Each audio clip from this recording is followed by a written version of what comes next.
Have you ever wondered why one of Greece's most iconic treasures, the Parthenon Marbles, isn't actually in Greece?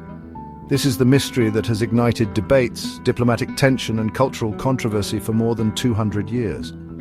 Welcome to Old Topic, where today we uncover the centuries-old story of the Parthenon Marbles, how they were taken, why they remain in Britain, and whether it's finally time for them to return home. Let's go back to ancient Athens, around 447 BCE. On top of the Acropolis stood a symbol of democracy, power and art, the Parthenon. Built under the leadership of Pericles, it honored Athena, the goddess of wisdom and war. Its sculptures, known today as the Parthenon Marbles, were crafted by master sculptor Phidias and his team. These weren't just decorations, they told stories of gods, battles and the ideals of a city at its peak. Fast forward to the early 19th century. Enter Lord Elgin, a British diplomat and ambassador to the Ottoman Empire, which at that time ruled over Greece. Between 1801 and 1812, Elgin removed around half of the remaining sculptures from the Parthenon and transported them to Britain. Some say he saved them from destruction. Others call it one of the most notorious acts of cultural theft in modern history.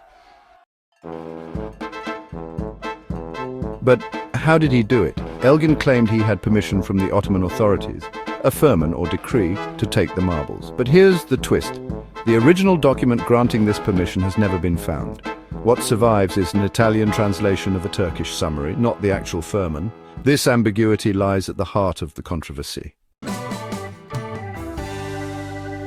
So, did Elgin really have legal authority to remove the marbles? Or, did he exploit a colonial power dynamic to strip Greece of its heritage? In 1816, Elgin sold the marbles to the British government and they were placed in the British Museum where they remain today, displayed in the Duven Gallery. Britain argues that Elgin legally acquired the marbles and that the museum preserves and shares them with a global audience. Greece, on the other hand, argues that the marbles were taken under foreign occupation and must be returned to their rightful place. The Acropolis Museum in Athens, just a few hundred meters from where the sculptures originally stood. But the debate isn't just legal. It's moral, emotional, and deeply symbolic. For Greece, the marbles represent more than just stones. They are fragments of identity, pieces of a puzzle broken by centuries of war, empire, and exploitation.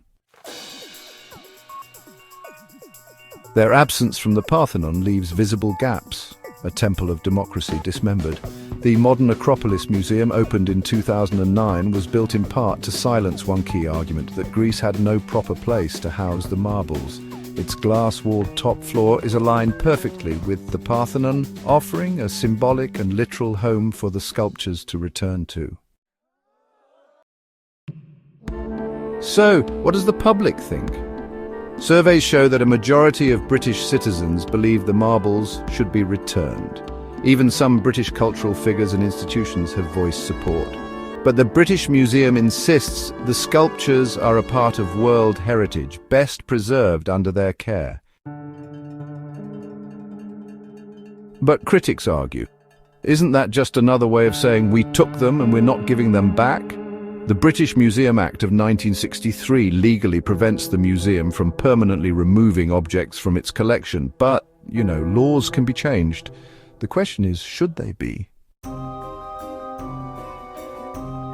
Imagine this, a reunited Parthenon, original marbles crafted thousands of years ago, finally restored to their birthplace.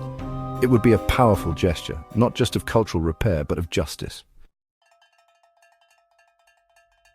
But there's another layer to this. If the marbles are returned, what precedent does it set? Will museums around the world be emptied? Should all colonial-era artifacts go back to their countries of origin?